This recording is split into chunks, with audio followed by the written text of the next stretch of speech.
Welcome to G Fun Facts Online. Think about every river on Earth flowing into the ocean. It's a constant, powerful, and completely natural process. Now, what if I told you that within that simple meeting of freshwater and saltwater, there's enough untapped energy to power a significant portion of our world? This isn't science fiction. It's called osmotic power, or blue energy, and it's quietly gearing up to become a major player in the renewable energy game. But, like any powerful technology, its journey from a brilliant idea to a global reality is filled with challenges, breakthroughs, and fascinating innovations.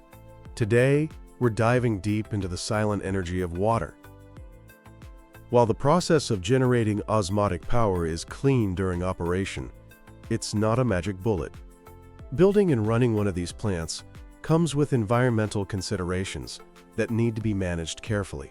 The biggest concern revolves around the main byproduct, brackish water. An osmotic power plant essentially concentrates the natural mixing of a river and the sea into one location. When it discharges this large volume of brackish water, a mix of salt and fresh, it can alter the salinity in the immediate area.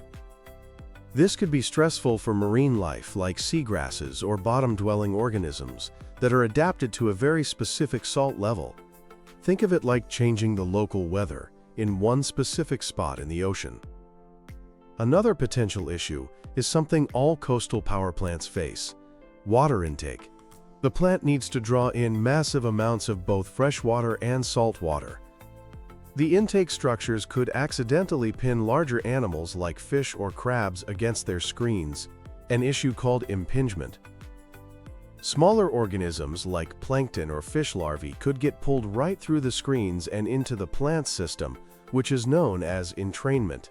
Finally, there's the matter of keeping the heart of the system, the membranes, clean.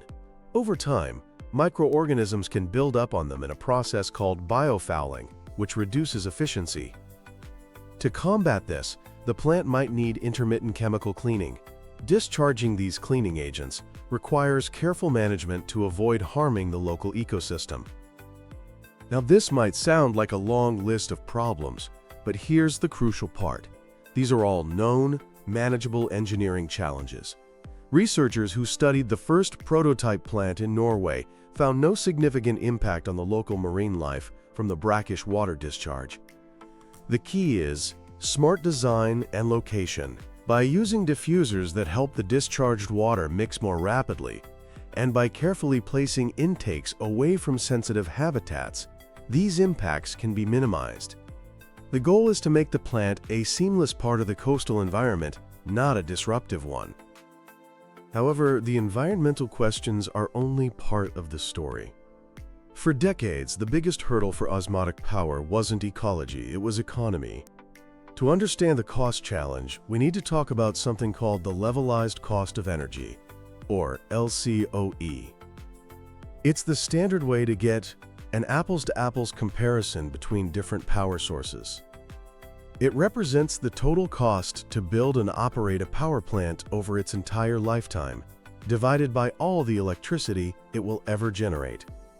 For blue energy to succeed, its LCOE has to be competitive with solar and wind. Historically, this has been a huge problem.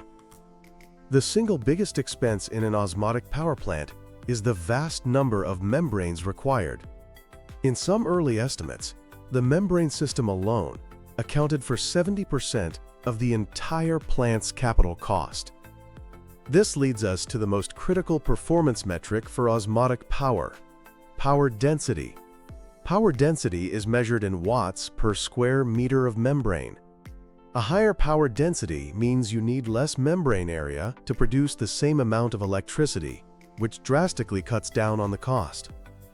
Early prototypes struggled, producing less than 2 watts per square meter. The widely accepted target for commercial viability has long been around 5 watts per square meter. This economic reality is exactly why the Norwegian energy company Statkraft, a pioneer in the field, decided to halt its pilot project back in 2013. The technology at the time simply wasn't efficient enough.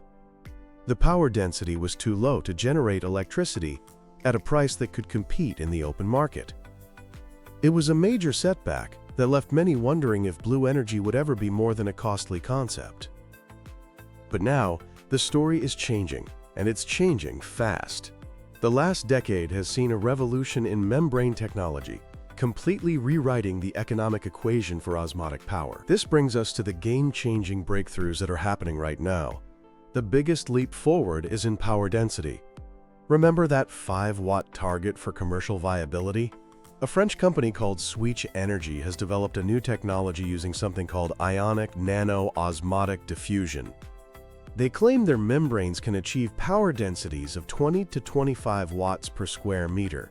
This isn't just an incremental improvement, it's a quantum leap. It means a plant could generate 4 or 5 times more power with the same amount of membrane, fundamentally slashing the cost of the entire facility. Alongside boosting performance, the cost of the membranes themselves is also plummeting. New innovations are using low-cost, bio-sourced materials. Switch Energy anticipates their new membranes could cost just 1/10 of the price of previous generations. When you combine a massive increase in power density with a massive decrease in cost, you have a recipe for a truly disruptive technology. Another powerful strategy is hybridization.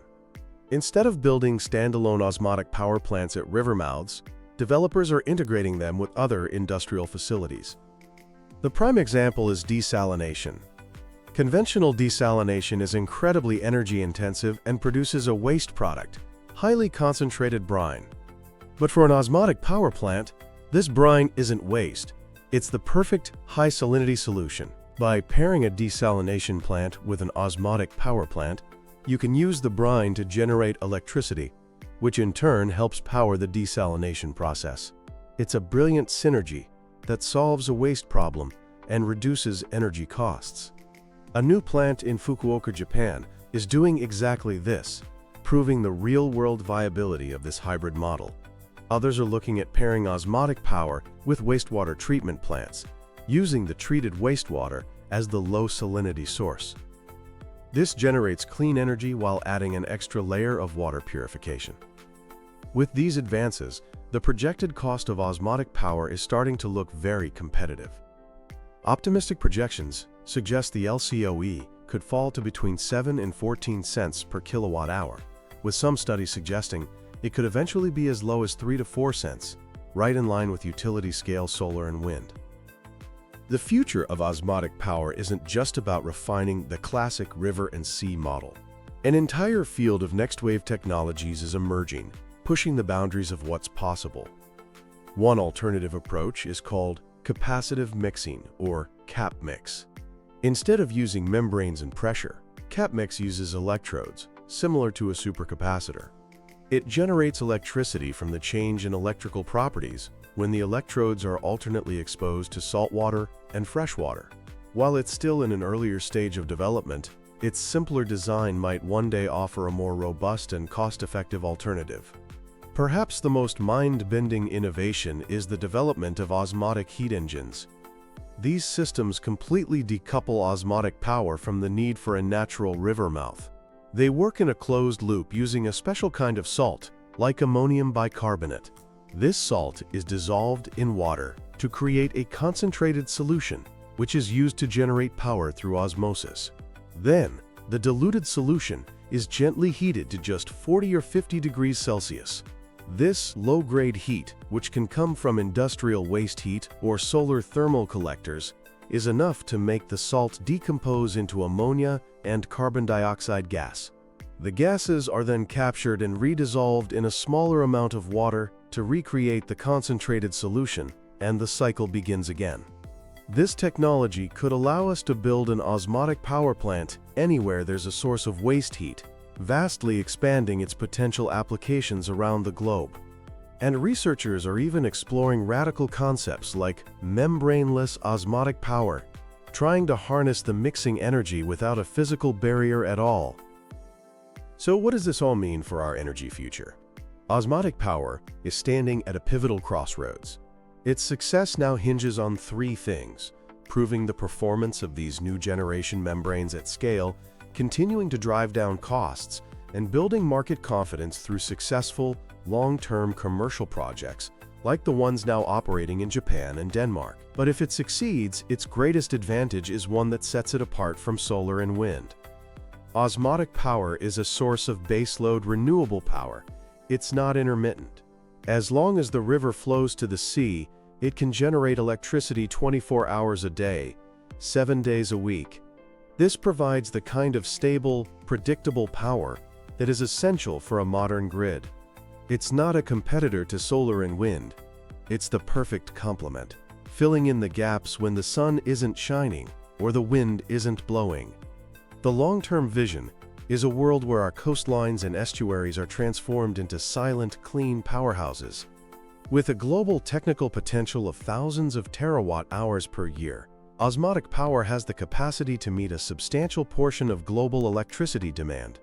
The journey has been long, but driven by climate necessity and incredible innovation. The silent dance between saltwater and freshwater is finally ready to be harnessed. Blue energy is no longer a distant dream. It's becoming a blue horizon for our clean energy future.